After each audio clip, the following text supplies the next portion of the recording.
Hello বন্ধুরা, আসসালামু আলাইকুম। কেমন আছেন সবাই? আশা করি সকলেই সুস্থ আছেন, ভালো আছেন। আমার আজকের রেসিপি ইলিশ মাছের মাথা দিয়ে কচু শাক রান্না। সেটা আমি কিভাবে রান্না করি সেটাই আপনাদের সাথে শেয়ার করছি। আপনারা ফুল রেসিপিটি স্কিপ না করে দেখবেন, আশা করি খুবই ভালো লাগবে। আর আমার চ্যানেলে যদি নতুন হয়ে থাকেন, নতুন বন্ধুরা অবশ্যই চ্যানেলটিকে সাবস্ক্রাইব করে চ্যানেলটির পাশে থাকবেন। তো শুরু করা যাক রান্নাটা। এখানে দেখুন আমি কচু শাকের যে আঁশটা হয় সেটা খুব ভালো করে পরিষ্কার করে নিতে হবে। এখানে আমি পরিষ্কার করে নিচ্ছি, আপনারা সাথে থাকুন।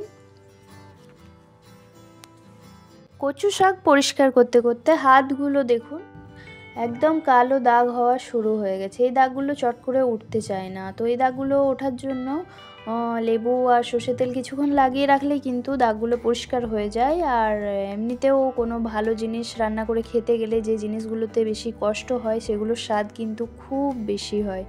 তো কোনো অসুবিধে নেই, দাগগুলো উঠে যাবে। তো এখানে আঁশটা আমি পরিষ্কার করে নিয়েছি। আর এবার ভালো করে 2-3 বার জল পাল্টে ধুয়ে নিচ্ছি। অনেকটাই বেশি হাতে দাগটা হয়ে গেছে দেখুন। তো আমি লেবু লাগিয়ে রাখবো কিছুক্ষণ, তাহলে কিন্তু দাগগুলো আমার উঠে যাবে।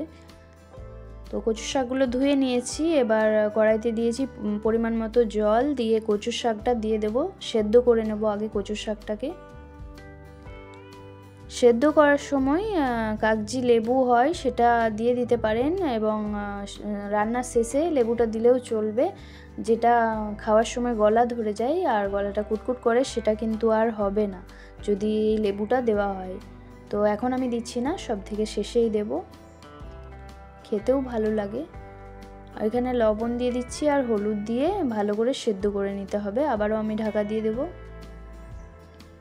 যে জিনিস রান্না করতে বেশি কষ্ট হয় সেগুলো কিন্তু স্বাদ প্রচুর বেশি হয়। তো একটু কষ্ট করে রান্না করলে খেতেও বেশ ভালো লাগে গরম ভাতের সাথে।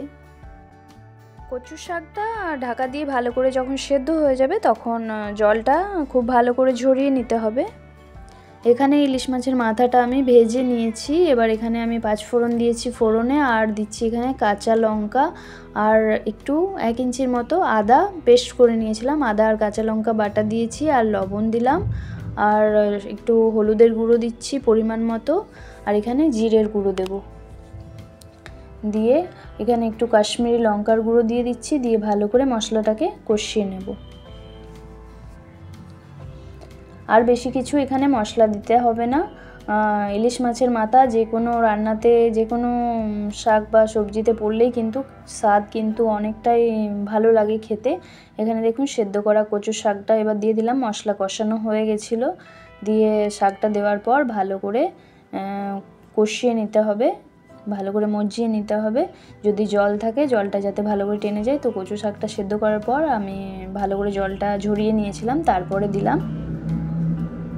দিয়ে এখানে মাথাগুলোও দিয়ে দিচ্ছি, ভেঙে দিয়েছিলাম কিছুটা মাথাটা, দিয়ে ভালো করে মিশিয়ে নিচ্ছি একসাথে। এভাবেই কচু শাক রান্না করলে গরম ভাতের সাথে কিন্তু একদমই জমে যায়, খুবই ভালো লাগে কচু শাক রান্না খেতে এইভাবে রান্না করলে। আর দিয়ে দিতে হবে সামান্য একটু চিনি, তাহলে কিন্তু স্বাদটা আরও বেশি ভালো লাগবে খেতে।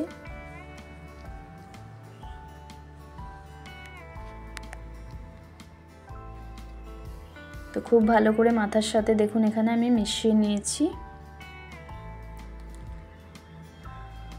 তেল ছেড়েছে খুব সুন্দর, দেখুন কচু শাকটা থেকে আমার রান্নাটা কমপ্লিট হয়ে গেছে। এভাবে আপনারাও বানিয়ে খেয়ে দেখবেন, খেতে কিন্তু অসাধারণ লাগে গরম ভাতের সাথে। তো আমার রেসিপিটা কেমন লাগলো আমাকে কমেন্ট বক্সে অবশ্যই জানাবেন। যদি ভালো লাগে লাইক, কমেন্ট, শেয়ার, সাবস্ক্রাইব করে দেবেন চ্যানেলটিকে। আল্লাহ হাফিজ।